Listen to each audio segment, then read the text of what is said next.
প্রিয় দর্শক, সবাইকে স্বাগত জানাচ্ছি বাংলা ভিশনের নিয়মিত আয়োজন ফ্রন্ট পেজ অনুষ্ঠানে। প্রিয় দর্শক, আমরা এই অনুষ্ঠানের সংবাদপত্র প্রধান খবরগুলি নিয়ে আমরা পর্যালোচনা করে থাকি। আজকে আমাদের অতিথি বিএনপি নেতা শেখ রবিউল আলম। রবি ভাই, আপনাকে স্বাগত জানাচ্ছি। দর্শক, দিনের আলোচনার যাবার আগে আপনাদেরকে আমরা বিভিন্ন প্রধান দৈনিকগুলোর প্রধান সংবাদগুলো আপনাদেরকে একটু জানাতে চাই। প্রথমে আমার হাতে রয়েছে দৈনিক প্রথম আলো। তাদের প্রধান খবর, আইসিইউতে এখনও 12 জন। এছাড়া সরকারের ভেতরে আরেক সরকার, বৈষম্যহীন বাংলাদেশ গড়তে যেসব কাজ দরকারি ছিল সরকার তার উল্টা যাত্রা করেছে। সরকার কেতাবি যোগ্যতার সমাহার থাকলেও সক্ষমতায় ধস নেমেছে। ভয় বিচার ব্যবস্থার ভেতরেও আছে, বাইরেও আছে। তারপরে আমার হাতে আছে দৈনিক আমার দেশ। আমার দেশের শিরোনাম, জুলাই যোদ্ধাদের সেদিন সন্ত্রাসী বলেছেন তেলবাজ সাংবাদিকরা। বিএনপির মহাসচিব মির্জা ফখরুল ইসলাম আলমগীরের একটি বক্তব্য এখানে ছাপা হয়েছে। সেটি হচ্ছে, ফ্যাসিবাদ বিরোধী ঐক্য অবশ্যই অটুট আছে। তারপর আরেকটি সংবাদ আমরা দেখতে পাচ্ছি যে দিল্লিতে আওয়ামী লীগ নেতাদের সংবাদ সম্মেলন শেষ মুহূর্তে বাতিল, ভারত সরকারের অনাগ্রহ।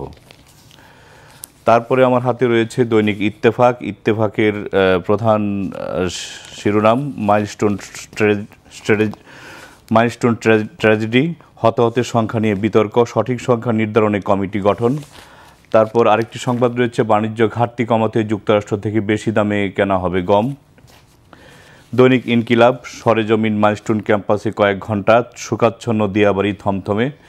রাজনৈতিক নেতাদের সঙ্গে বৈঠকে প্রধান উপদেষ্টা, পরাজিত শক্তির নানা ষড়যন্ত্রের লক্ষণ দেখা যাচ্ছে।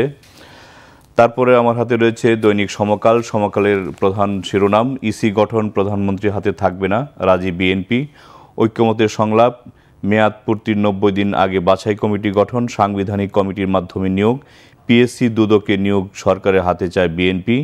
এ সিদ্ধান্ত স্বাধীন ও কার্যকর ইসি প্রতিষ্ঠার পথকে সুগম করবে, জাতীয় ঐকমত্য কমিশনের সহসভাপতি ডক্টর আলী রিয়াজ। তারপরে আমার হাতে রয়েছে দৈনিক যুগান্তর। যুগান্তরের প্রধান শিরোনাম, সাম্প্রতিক অস্থিরতা ও সহিংসতা নেপথ্যে ক্ষমতাচ্যুত আওয়ামী লীগের ইন্ধন, হাসিনাকে ফিরিয়ে আনতে সচিবালয়ে স্লোগান দেওয়া সেই সাক্ষ্য গ্রেফতার। তারপরে মাইলস্টোন ট্র্যাজেডির আরেকটি সংবাদ আছে যে হতাহতের ঘটনায় 6 সদস্যের কমিটি গঠন, ট্রমায় ভুগছে শিক্ষার্থী, উদ্বিগ্ন অভিভাবকরা। তারপরে রয়েছে বাংলাদেশ প্রতিদিন। বাংলাদেশ প্রতিদিনের প্রধান শিরোনাম, দীর্ঘ অপেক্ষায় স্বজনরা, সংকটাপন্ন 8 জন পর্যবেক্ষণ সিঙ্গাপুর প্রতিনিধি দলের। বিএনপিতে গ্রিন সিগন্যাল শতাধিক প্রার্থীকে। দলের নির্বাচনী কৌশল চূড়ান্ত, ভারপ্রাপ্ত চেয়ারম্যানের তত্ত্বাবধানে 3টি টিম কাজ শেষ করেছে। 3 স্তরে গোপন জরিপের পর চলছে সর্বশেষ যাচাই বাছাই। মনোনয়ন প্রত্যাশীদের নিজ এলাকায় জনপ্রিয়তা যাচাইয়ের পর দেওয়া হচ্ছে গ্রিন সিগন্যাল। এটা ছিল আপনার বাংলাদেশ প্রতিদিনের খবর। তারপরে আমার হাতে রয়েছে দৈনিক কালের কণ্ঠ। কালের কণ্ঠের প্রধান শিরোনাম, আস্থার সংকট, বিভিন্ন সভা সমাবেশ ও সেমিনারে সরকারের তীব্র সমালোচনা, বিচার সংস্কার নির্বাচন ইস্যুতে 1 বছরে কি হলো সেই পাওনার হিসেবটা আজকে মূল হতে হবে, ডক্টর হোসেন জিল্লুর রহমান বলেছেন। আরেকটা হচ্ছে, কাতরাচ্ছে শিশু, স্বজনের কান্না, আইসিইউর সামনে হাজারি প্রার্থনা। মির্জা ফখরুল ইসলাম আলমগীর একটি বক্তব্যে কোট করা হয়েছে, অতি দ্রুত নির্বাচন না হলে আরও সমস্যা বাড়বে। তারপরে আমার হাতে আছে দৈনিক নয়া দিগন্ত। নয়া দিগন্তের প্রধান শিরোনাম, বাছাই কমিটির মাধ্যমে সিইসি ও ইসি নিয়োগ, স্পিকারের সমন্বয়ে 5 সদস্যের কমিটিতে থাকবেন প্রধানমন্ত্রী, বিরোধী দলীয় নেতা, বিরোধী দলীয় ডেপুটি স্পিকার ও প্রধান বিচারপতি। ডক্টর মোহাম্মদ ইউনুস প্রধান উপদেষ্টা, তার একটি মন্তব্য তারা নিউজ করেছেন। সেটি হচ্ছে, পরাজিত শক্তি নানা ষড়যন্ত্রের লক্ষণ দেখা যাচ্ছে। 13 রাজনৈতিক দলের সাথে বৈঠকে তিনি এটি বলেছেন। তারপরে হচ্ছে আমার হাতে আছে দৈনিক বণিক বার্তা। 3য় দফা আলোচনার জন্য যুক্তরাষ্ট্রের কাছ থেকে সময় পাওয়ার অপেক্ষা। গম, এলএনজি ও উড়োজাহাজ কিনে বাণিজ্য ঘাটতি কমাতে চাইছে বাংলাদেশ। বার্ন ইনস্টিটিউটের নিবিড় পরিচর্যায় 8 শিশু, ছোট দেহে বড় ক্ষত। দৈনিক দেশ রূপান্তর শিরোনাম করেছে, লাশ বহনে ক্লান্ত স্বজনরা, মাইলস্টোন ট্র্যাজেডি, জানা যায় অঝরে কাঁদছেন এলাকাবাসী। হায়দার আলী ভবনের শিক্ষার্থী ছিল 320, ভবনের নিচতলায় বেশি আহত। আরেকটি খবর দেখতে পাচ্ছি যে গভীর রাতে হাসপাতালে বেগম খালেদা জিয়া। একসঙ্গে দুটির বেশি মিডিয়া ভোট কক্ষে প্রবেশ করবে না, সাংবাদিকদের জন্য ইসির নতুন নীতিমালা। সিইসি কমিশনারদের নিয়োগ হবে বাছাই কমিটি। তারপরে রয়েছে কালবেলার প্রধান শিরোনাম, সম্পত্তির লিজ দলিলের পরিবর্তে সাফ কবলায় জাগরিকের বাগড়া। দুর্নীতি ও হয়রানি কমাতে আইন পরিবর্তন চায় মন্ত্রণালয়। জাগরিকে চাকরি নেই, তবু অফিস করেন 2 ডজন ব্যক্তি। কোটি টাকার সম্পত্তি কিনেও মেলানা রেজিস্ট্রেশন। গৃহায়ণ কর্তৃপক্ষের আয় কমা ও বেতন ভাতা বন্ধ হওয়ার অজুহাত। তারপর আরেকটি বার্ন ইউনিট নিয়ে একটা সংবাদ করেছে, শয্যায় পোড়া যন্ত্রণা, বাইরে প্রার্থনায় স্বজনদের বুক ফাটা আহাজারি। দৈনিক মানবজমিন তারা প্রধান শিরোনাম করেছে, হতাহতের তালিকা নিয়ে কেন এত বিভ্রান্তি, সরকারের ভেতরেও আরেকটা সরকার আছে, পরাজিত শক্তির নানা ষড়যন্ত্রের লক্ষণ দেখা যাচ্ছে, প্রধান উপদেষ্টা। তারপরে the Daily Star, consensus talks breakthrough on EC formation, speaker lead 5 members panel to pick election commissioners, new law to make EC accountable to JS. তারপর আমার হাতে আছে new age challenge still remain in banking sector. তো এই ছিল প্রধান সংবাদগুলো। রবি ভাই, আমরা শুরু করতে চাই প্রথম আলোর একটি সংবাদ দিয়ে। সেটি হচ্ছে যে আপনি নিশ্চয়ই বিভিন্ন টক শোতে যান এবং ব্যাখ্যাও করেছেন। আমরা দেখতে পাচ্ছি যে উত্তরা যে ট্র্যাজেডি হলো, তো সেখানে গত 2 দিন ধরে একটি মহল মৃত্যুর সংখ্যা নিয়ে একটা গুজব ছড়ানোর চেষ্টা করছে এবং এটি নিয়ে আপনার সচিবালয়েও শিক্ষার্থীদের নামে বিক্ষোভ হয়েছে এবং সেখানে পতিত ফেসিবাদের পক্ষে স্লোগান দেওয়া হয়েছে। তো এই বিষয়টাকে আপনি আপনার মন্তব্য শুনতে চাই। ধন্যবাদ আপনাকে, আর ধন্যবাদ এই মুহূর্তে যারা বাংলা বিষয়ের সাথে যুক্ত আছেন। হ্যাঁ, মাইলস্টোনে একটা দুর্ঘটনা ঘটেছে, খুব হৃদয় বিদারী এবং মর্মান্তিক দুর্ঘটনা। অনেকগুলি জীবন চলে গিয়েছে ইতিমধ্যে এবং খুব বিভৎসভাবে তাদের মৃত্যুটা হয়েছে। তবে শেষ কথাটা হচ্ছে যেটা তো দুর্ঘটনাই বটে, তো সেই দুর্ঘটনার হতাহত নিয়ে তো একটা মহল রাজনীতি করার অথবা সরকারকে ব্যর্থ করার অথবা বিভৎসতার চিত্রটাকে আরও ভিন্ন আকারে তুলে ধরে রাজনৈতিক ফায়দা নেওয়ার চেষ্টা করছে, একটা অস্থিতিশীল পরিবেশ তৈরি করার চেষ্টা করছে, এটা অনাকাঙ্ক্ষিত। আমি দৃঢ়ভাবে বিশ্বাস করি যে মৃত্যুর সংখ্যা নিয়ে যে ধরনের গুজব বা যে ধরনের সংখ্যা প্রকাশ করা হচ্ছে কাল্পনিকভাবে অথবা ধরেন ধারণাপ্রসূতভাবে, সেগুলির কোনো ভিত্তি আছে বলে আমি মনে করি না। কোনো অভিভাবক কিন্তু এখন বলছে না যে তার সন্তানকে খুঁজে পাচ্ছে, এবং বলা হচ্ছে যদি আপনার সন্তানকে খুঁজে না পান আপনি না, সেই অভিভাবকের বলার সুযোগ নেই এই কারণে যে এই তথ্যটা তো ভিত্তিহীন, তো আপনি অভিভাবকের কাছে খুঁজে পাবেন কোথার থেকে। বাংলাদেশের খুব দুর্ভাগ্য হচ্ছে এই জায়গায় যে বাংলাদেশের জনগণের মধ্যে এখনো পর্যন্ত গুজবটা ছড়িয়ে দেওয়া যায়। আবেগী জনগণ, মমত্ব আছে, সহমর্মিতা আছে, যার ফলে যে কোনো বিষয়কে তারা কোনো সময় ওই আবেগ এবং গুরুত্বের জায়গা থেকে গ্রহণ করে ফেলে। এই জায়গায় আমাদের সজাগ এবং সচেষ্ট হওয়া উচিত এবং যারা গুজব তৈরি করে তাদেরকে আইডেন্টিফাই করে তাদেরকেও নিয়ন্ত্রণ অথবা আইনের আওতায় আনা উচিত। আমাকে যদি বলেন, আমি দৃঢ়ভাবে বিশ্বাস করি যে সরকার, হ্যাঁ, ব্যর্থতা অনেক জায়গায় আমাদের আছে। দুর্ঘটনাটা ঘটে গেল, উদ্ধার কাজে আরও ভালো করা যেতে পারত কিনা, চিকিৎসাটা আরও উন্নত করা যেত কিনা, সে জায়গায় নিয়ে কথা বলা যেতে পারে। কারণ ভালোর তো আর শেষ নেই, ভালো হওয়ায় ব্রত থাকতেই হবে ক্রমাগতভাবে। কিন্তু অনাকাঙ্ক্ষিতভাবে যে সমস্ত গুজব ছড়ানো হচ্ছে সেটা ভিত্তিহীন, তাতে কারো অ্যাটেনশন দেওয়া উচিত না। এবং এইগুলি ব্যবহার করে রাজনীতি যারা করতে চায়, সরকারকে যারা বিতর্কিত করে গোষ্ঠী বা ব্যক্তির অথবা দলের ফায়দা নিতে চায়, তাদের ব্যাপারে আমাদের আরও সজাগ থাকা উচিত। এবং সরকারেরও একটা জায়গায় আমি দুর্বলতা বলবো, সেটা হচ্ছে সরকারের এ ব্যাপারে আরও ট্রান্সপারেন্ট থাকলে ভালো হতো। সরকার যে অভিযোগগুলি কাল্পনিকভাবে অথবা ধারণাপ্রসূতভাবে জাতীয় সংবাদ মাধ্যমে অথবা সামাজিক যোগাযোগ মাধ্যমে আসছে, বিভিন্ন মানুষের বিবৃতি অথবা ধরেন পোস্টকে কেন্দ্র করে, সে ব্যাপারে তাৎক্ষণিকভাবে একটা সেল খুলে আরও সতর্কতার সাথে প্রকৃত ঘটনা তুলে ধরতে পারলে আমার মনে হয় এই গুজব নিয়ন্ত্রণ করা আরও সম্ভব ছিল। কিন্তু সরকারের সে জায়গায় কিছু সমন্বয়হীনতার অভাব আছে বলে আমার কাছে মনে হয়েছে। সরকার বারবার বলছে যেগুলি ভিত্তিহীন বা লাশ করা, এখন গুম করার কোনো সুযোগ নেই এই যুগে।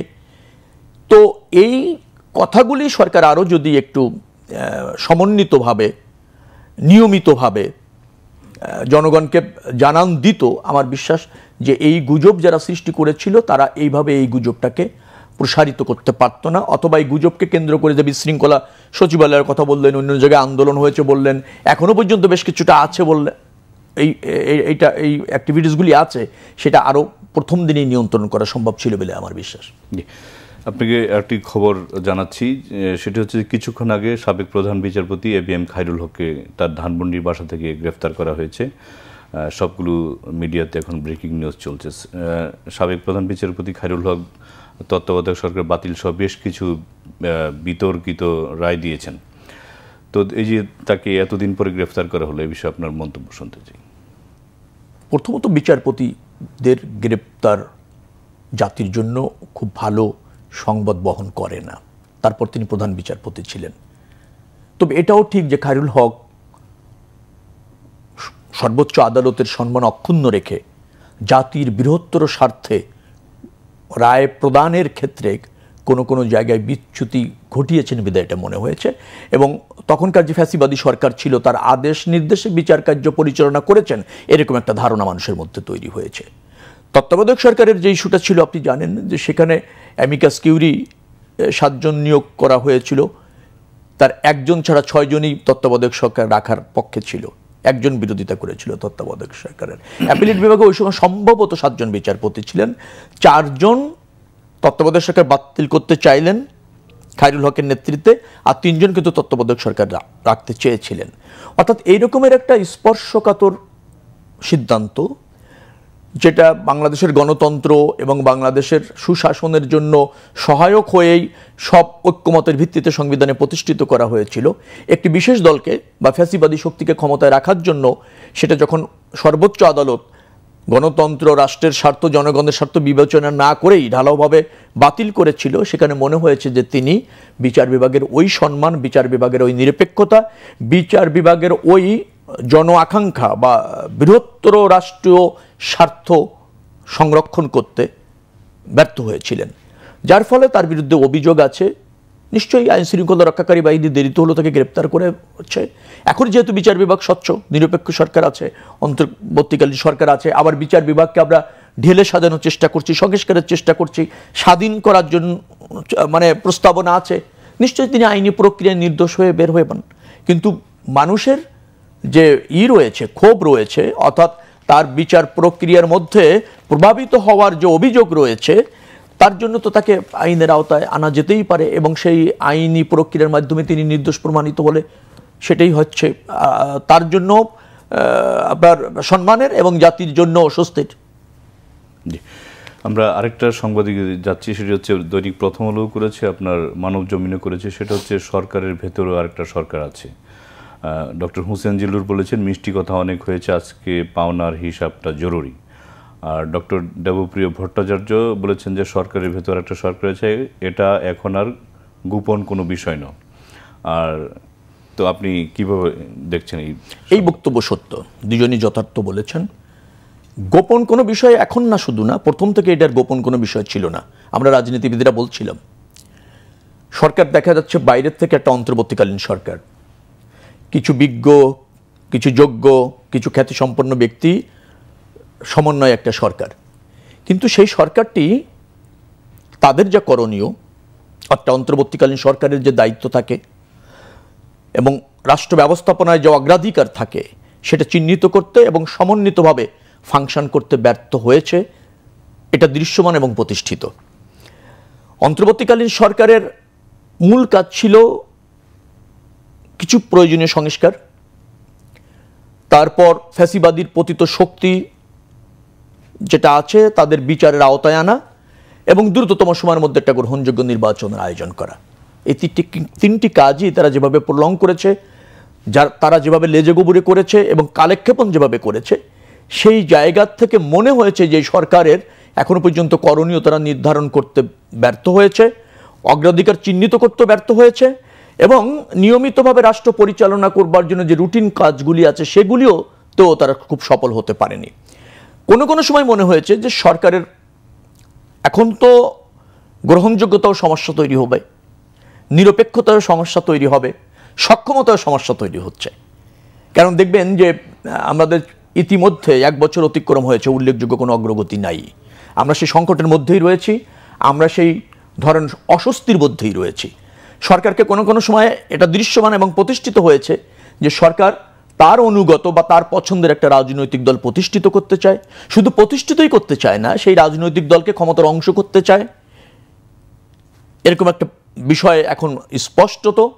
এবং সবচেয়ে বড় কথা হচ্ছে যে সরকার জনগণের কাছে দায়বদ্ধ প্রত্যক্ষভাবে নাই, বিকজ এটা নির্বাচিত সরকার না, কিন্তু জন আকাঙ্ক্ষা যে ধারণ করবে সে জায়গাও তাদের ঘাটতি রয়েছে। তাদের কিছু রাজনৈতিক এজেন্ডা রয়েছে এবং রাষ্ট্র ব্যবস্থাপনায় তাদের কিছু ধারণা রয়েছে যেটা সেটা প্রতিষ্ঠিত করতে চায়, সেই ব্যক্তি বা গোষ্ঠীর ধারণা। যার ফলে এই সরকার কাকে দিয়ে প্রভাবিত, অথবা সরকারের মধ্যে আরেকটা সরকার কার পারপাস সার্ভ করছে, রাজনীতির, গণতন্ত্রের, দেশের না দেশের মানুষের, সেই জায়গায় প্রশ্ন তৈরি হচ্ছে।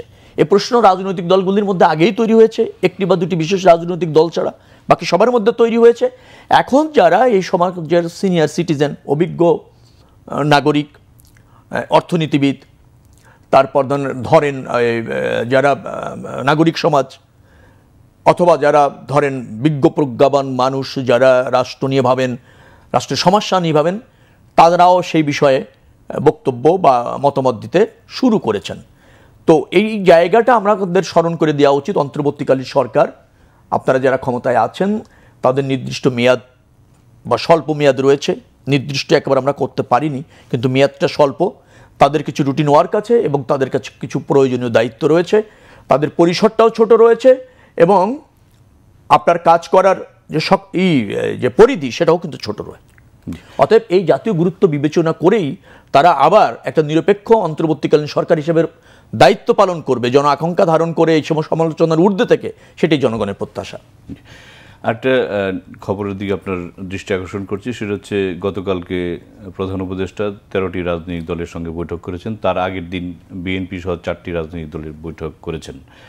তো গতকালকে প্রধান উপদেষ্টা যেটি বলেছেন, যেটি হচ্ছে পরাজিত শক্তি নানা ষড়যন্ত্রের লক্ষণ দেখা যাচ্ছে, তো এই বিষয়ে আপনার মন্তব্য? পরাজিত শক্তি তার সক্ষমতা জানান দেবে, ষড়যন্ত্রে লিপ্ত থাকবে, সরকারকে অকার্যকর করার চেষ্টা করবে, এটাই স্বাভাবিক, এটা পৃথিবীতে সব জায়গায় থাকে। কিন্তু সরকার সেগুলি ফেস করতে সক্ষম হবে, সেটাই সরকারের সফলতা, সেটাই সরকারের যোগ্যতা। তো আপনি যখনই ক্রাইসিস পড়ছেন, রাজনৈতিক দলগুলিকে ডাকছেন, রাজনৈতিক দলগুলি তো প্রথম থেকেই সরকারকে সহযোগিতা করছে এবং রাজনৈতিক দলগুলি কোনো কোনো সময় সরকারকে সজাগ এবং সচেতনও করার চেষ্টা করছে এবং সরকারকে তাগাদা দেওয়ার চেষ্টা করছে যে কি প্রক্রিয়া অবলম্বন করলে এবং অর্থাৎ সরকারের রোলটা কেমন হলে, কি কাজগুলি অগ্রাধিকারের ভিত্তিতে করলে দেশে শান্তি শৃঙ্খলা, গণতন্ত্র এবং ধরেন যেটাকে বলা হয় সিচুয়েশনটা ফিরিয়ে আসবে, স্টেবল সিচুয়েশনটা ফিরিয়ে আসবে, সে বিষয়ে রাজনৈতিক দলগুলি সহযোগিতা আছে, নিয়মিতভাবে করছে। কিন্তু আপনি ব্যর্থ হবেন, সংকটে পড়লে রাজনৈতিক দলগুলিকে ডাকবেন, সংকটটা চলে গেলেই আপনার মতো করে আপনার চিন্তা, আপনার ভাবনা চাপিয়ে দেওয়ার চেষ্টা করবেন জাতির প্রতি, জনগণের প্রতি এবং রাজনৈতিক দলের প্রতি। এটা দ্বিচারিতা, এটা সরকারের কাজ না। অর্থাৎ সেই কারণেই মনে হচ্ছে সরকার, অন্তর্বর্তীকালীন সরকারের মধ্যে এমন একটা চরিত্র রয়েছে, তাদের বিশেষ করে অভিপ্রায় রয়েছে।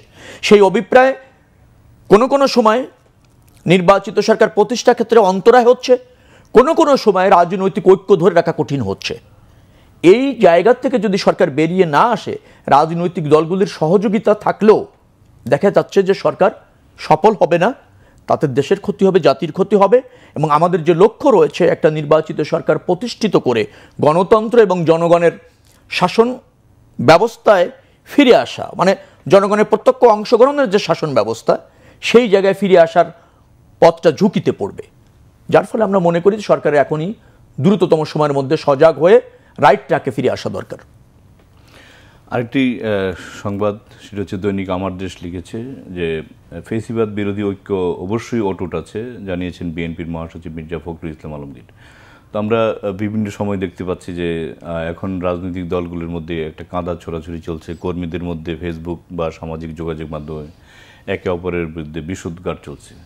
তো এই যে ফেসিবাদ বিরোধী ঐক্য অবশ্যই অটুট আছে, এই বক্তব্যকে আপনি কীভাবে দেখবেন? না, এটাকে আমি যথার্থ মনে করছি এই কারণে যে ফ্যাসিবাদ তো দেশের শত্রু, জাতির শত্রু, গণশত্রু। তাদের বিরুদ্ধে দেশপ্রেমী রাজনীতিক দল এবং দেশের জনগণকে তো ঐক্যবদ্ধ থাকতেই হবে, এবং আছেও সেটি। নিশ্চয়ই ফ্যাসিবাদ কাম্য না। আর যে প্রক্রিয়া গত 17 বছর বাংলাদেশ চলেছে, সেই প্রক্রিয়া কোনো রাজনৈতিক দল এর প্রশ্রয় পাবে বা সেই পতিত শক্তি কোনো রাজনৈতিক দলের সমর্থন পাবে দেশকে অকার্যকর করবার জন্য, অথবা দেশে বিশৃঙ্খলা তৈরি করবার জন্য, অথবা গণতন্ত্রের উত্তরণ পথকে রুদ্ধ করবার জন্য, নিশ্চয়ই সে ব্যাপারে সবাই ঐক্যবদ্ধ থাকবে, দেশপ্রেমী যে সমস্ত রাজনৈতিক দল এবং জনগণ। কিন্তু সমস্যাটা হচ্ছে যে নতুন বাংলাদেশ বা নতুন করে গণমানুষের বাংলাদেশ প্রতিষ্ঠিত করবার জন্য বিভিন্ন দলের বিভিন্ন চিন্তা আছে। সেই চিন্তাগুলি থাকা স্বাভাবিক, কিন্তু সেই চিন্তাগুলি নিয়ে, সেই ভাবনাগুলি নিয়ে, অথবা সেই প্রক্রিয়াটা নিয়ে যাতে বড় ধরনের বিবাদ বিসম্বাদ তৈরি না হয়, সে ব্যাপারে রাজনৈতিক দলগুলির সজাগ এবং সচেষ্ট থাকার প্রয়োজন আছে বলে আমরা মনে করি। প্রত্যেকটি রাজনৈতিক দলের আদর্শ ভিন্ন, মূলনীতি ভিন্ন, গঠনতন্ত্র ভিন্ন, জাতির জন্য করণীয় ভিন্ন। তো সেটার প্রতি আমরা শ্রদ্ধাশীল যাতে থাকি এবং জাতীয় স্বার্থে যাতে ঐক্যবদ্ধ থাকি, এবং জাতীয় স্বার্থেই জন্য আমাদের রাজনৈতিক দলগুলির চাওয়া পাওয়ার মধ্যে প্রাধান্য পায়, জনগণের ক্ষমতায়নই যেন আমাদের রাজনৈতিক দলগুলির মূল উদ্দেশ্য হয়, সেটা ধারণ করে রাজনীতি করলেই এই সংকট থেকে উত্তরণ সম্ভব হবে বলে আমরা বিশ্বাস করি। আরেকটি সংবাদ আপনার দৃষ্টি আকর্ষণ করছি, সেটা হচ্ছে যে দিল্লিতে আওয়ামী লীগ নেতাদের সংবাদ সম্মেলন শেষ মুহূর্তে বাতিল, ভারতের সরকারের অনাগ্রহ।